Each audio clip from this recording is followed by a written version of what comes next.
nitwa Patiri Moise Hakizimana canke Moses Hakizimana, ndi mu Burundi, mu gihugu c'Uburundi, muri province ya Gitega, diocese ya Gitega nyene nkuru ya Gitega. Nkaba ndi patiri mukuru w'iparuwasi rimwe iri mu gisagara yitwa Yoba, turiko turubaka muri ino misi twahereye kera.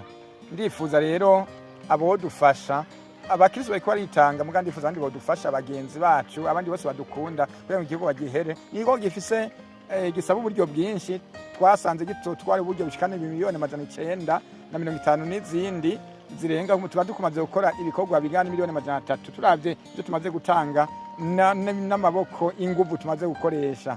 Nifuza yuko gisha duterereye yodufasha, azoba akoze cyane. Uwo duterera ku nimero 74 agakwego ubusa 3 79 ubusa 8 agakwego ubusa 3 agakwego ubusa 37 tuguje muri Interbank. Uwo gisha duterera yo bakoze canke ndafise ni nimero za Rumikashi 69 887 canke za Ekokashi 79 950 807 muzoba mukoze cyane, umukama azobahezagira.